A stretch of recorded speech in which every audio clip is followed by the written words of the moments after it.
Welcome back to my YouTube channel. उम्मीद है कि आप सब खैरियत से होंगे। तो गाइस, जैसा कि आप सब जानते हैं कि 35th टेक्निकल कैडेट कोर्स की इनिशियल टेस्ट चल रहा है और हमारी एक्सपीरियंसेस की सीरीज स्टार्ट है। तो कुछ इश्यूज़ की वजह से पुरानी जो एक्सपीरियंसेस है वो हम अपलोड नहीं कर पाए, लेकिन आज से इंशाल्लाह रेगुलरली आपके साथ एक्सपीरियंसेस शेयर किए जाएंगे। तो आज की वीडियो में हम डिस्कस करने वाले हैं 35th technical cadet course 31 March 2023 initial test experiences from all centres.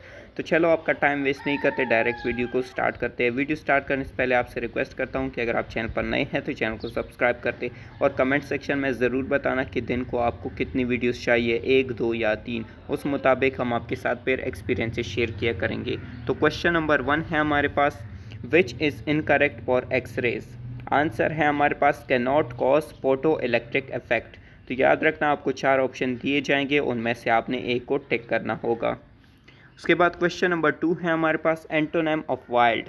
Wild का एंटोनेम पूछा गया है। एंटोनेम का मतलब होता है ऑपोजिट, यानी कि वाइल्ड का हमने ऑपोजिट बताना है। तो आंसर है हमारे पास सिविलाइज्ड। क्वेश्चन नंबर 3 है हमारे पास, mass of proton is dash. Proton का मैस पूछा गया है। आंसर है हमारे पास 1.67 multiplied by 10⁻⁻27 kg। Question number 4 है हमारे पास, the number of neutrons in lithium are dash. Answer है हमारे पास 4। तो ये फिजिक्स के पोर्शन का एमसीक्यूज था। क्वेश्चन नंबर 5 है हमारे पास, 1 electron volt is equal to dash. Answer है हमारे पास 1.6 multiply by 10⁻⁻19 joule. Question number 6 है हमारे पास, 60% ऑफ 9। तो ये मैथमेटिक्स के पोर्शन का एमसीक्यूज है, परसेंटेज के पोर्शन से आया हुआ है। अब हमने 9 का 60% फाइंड करना है, तो उसके लिए हम एक फार्मूला यूज़ करेंगे परसेंटेज का। 60 डिवाइडेड बाय 100 मल्टीप्लाइड बाय 9 कर देंगे। 60 का एक ज़ीरो 100 के एक ज़ीरो से कैंसिल हो जाएगा। नेक्स्ट इक्वल के बाद जाएंगे तो 6 मल्टीप्लाई बाय 9 डिवाइडेड बाय 10 आ जाएगा। 6 को 9 से मल्टीप्लाई किया है तो 54 डिवाइडेड बाय 10 आ गया है, और 54 को 10 पे डिवाइड करेंगे तो 5.4 हमारा आंसर आ जाएगा, और यही हमारा करेक्ट आंसर है। तो परसेंटेज के पोर्शन का मैंने आप लोगों को काफ़ी दफ़ा इजी तरीका बताया हुआ है। आगे अगर कोई क्वेश्चन आ गया तो उसमें आपको लाजमी तौर पर बताऊँगा। तो क्वेश्चन नंबर 7 है हमारे पास, out of 500 students 340 are pass, find the percentage of fail students. तो टोटल जो हमारे पास स्टूडेंट्स है क्लासरूम में वो 500 हैं, जिसमें से 340 स्टूडेंट पास हो चुके हैं। अब हमने जो स्टूडेंट फेल हो चुके हैं उनकी परसेंटेज फाइंड करनी है। तो हमारा जो आंसर आता है वो 32%। कैसे आता है, इसकी वर्किंग की तरफ चलते हैं। तो सबसे पहले हमने फाइंड करना है कि कितने स्टूडेंट्स फेल हो चुके हैं। तो student fails is equal to, total हमारे पास 500 है और 340 हमारे पास पास हैं। तो 500 में से 340 को माइनस करेंगे तो 160 स्टूडेंट्स हमारे पास फेल हैं। अब हमने फेल स्टूडेंट्स की परसेंटेज निकालनी है उसका फॉर्मूला लगा के। तो परसेंटेज ऑफ फेल स्टूडेंट 160 हमारे पास फेल स्टूडेंट है, डिवाइडेड बाय टोटल हमारे पास 5 स्टूडेंट है, मल्टीप्लाई बाय 100 आ जाएगा। तो 500 और 100 की ज़ीरोस कैंसिल हो जाएंगे और हमारे पास जो वैल्यूज़ बच जाएंगी 160 डिवाइडेड बाय 5। तो 160 को 5 पे डिवाइड कर देंगे, 5 1 ज़ार 5 और 5 32 ज़ार 160। तो 32 हमारा आंसर आ जाएगा, यानी कि फेल स्टूडेंट की जो परसेंटेज है वो है 32।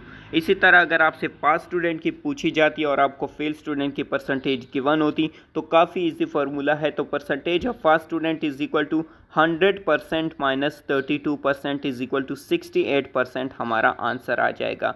यानी कि अगर एक भी परसेंटेज आपको अवेलेबल है, यानी कि अगर आपको पास वाली अवेलेबल है और फेल वाली आपको फाइंड करनी है तो आपने सिंपली यही तरीका अप्लाई करना है। इस क्वेश्चन में हमें फेल वाली निकाल ली है 32%, तो हमने पास वाली भी अगर निकाल ली। ये हमारा पूछा नहीं गया कि पास वाली निकालनी है, लेकिन मैं आपको एडिशनली बता रहा हूँ कि अगर आपसे पूछा जाए तो आपने क्या करना है। सिंपली आपने 100% में से फेल की जो परसेंटेज होगी यानी कि 32% माइनस करेंगे तो 68% हमारा आंसर आ जाएगा। उसके बाद क्वेश्चन नंबर 8 है हमारे पास, सिनोनिम ऑफ यूराइल। यूराइल का सिनोनिम पूछा गया है। आंसर है हमारे पास चाइल्डिश, इमेच्योर एंड सिली। तो 3 ये वर्ड्स हमने इसलिए दिए हैं कि अगर आपके हॉल में या फिर आपके टेस्ट में इनमें से कोई भी आ जाए तो आप उनको क्लिक कर लेना, वो आपका करेक्ट आंसर होगा। हमारी ये कोशिश होती है कि आपका हर एक एमसीक्यूज अच्छी तरह से क्लियर कराया जाए।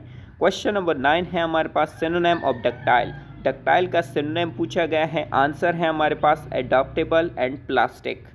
क्वेश्चन नंबर 10 है हमारे पास, emission of electron by metals on heating is called dash. Physics के पोर्शन का एमसीक्यूज है, आंसर है हमारे पास फोटो इलेक्ट्रिक एमिशन। फिजिक्स के पोर्शन से अगर आपको बताता चलूँ तो आपने कुछ चीज़ों का काफ़ी ख्याल रखना है, जैसे कि dimensions, formulas, famous laws, famous equations, constant की वैल्यूज़ और जो इम्पोर्टेंट डेफिनेशंस है, ये 5-6 चीज़ें आपको फिंगर टिप्स पे आनी चाहिए, क्योंकि मोस्टली एमसीक्यूज इन्हीं में से आते हैं। तो अगर आपको ये आते हैं तो आप फिज़िक्स का पोर्शन आसानी से क्लियर कर सकते हैं। चलो उसके बाद है question number 11, 1 AMU is equal to, एक बार फिर से पढ़ रहा हूँ, 1 AMU is equal to dash. Answer है हमारे पास 931 MeV।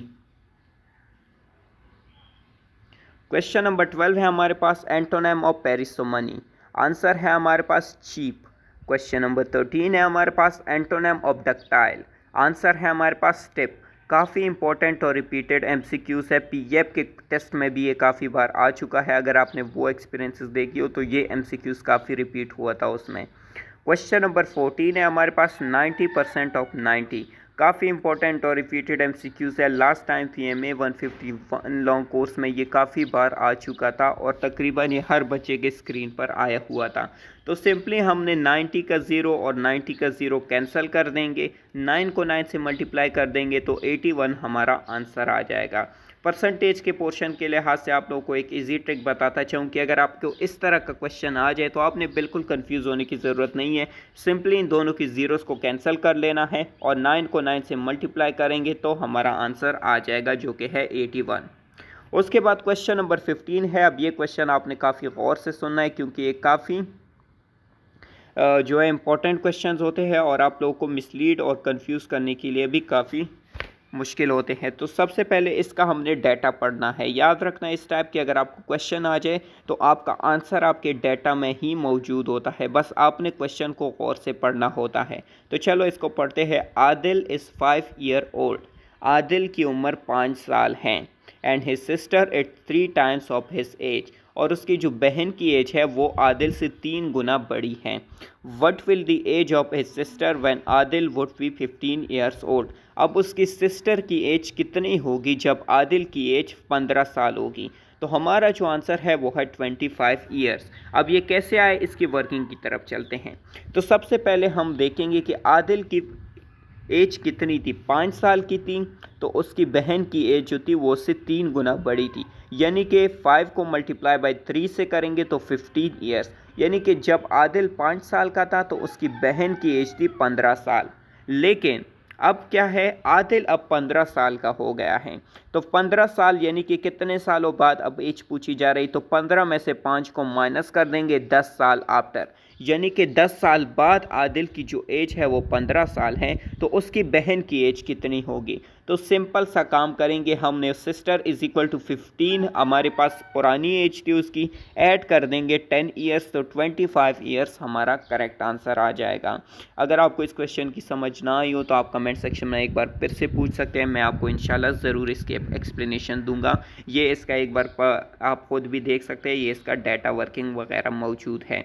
तो 25 साल हमारा आंसर आ जाएगा। इसी तरह आपके सामने कोई भी MCQs आ सकते हैं, बस आपने उसके क्वेश्चन को गौर से पढ़ना होता है। काफ़ी ईजी MCQs होते हैं, लेकिन क्योंकि बच्चों की प्रैक्टिस नहीं होती और उन्होंने ऐसे MCQs पहले सॉल्व नहीं किए होते तो उनके लिए काफ़ी मुश्किल हो जाता है।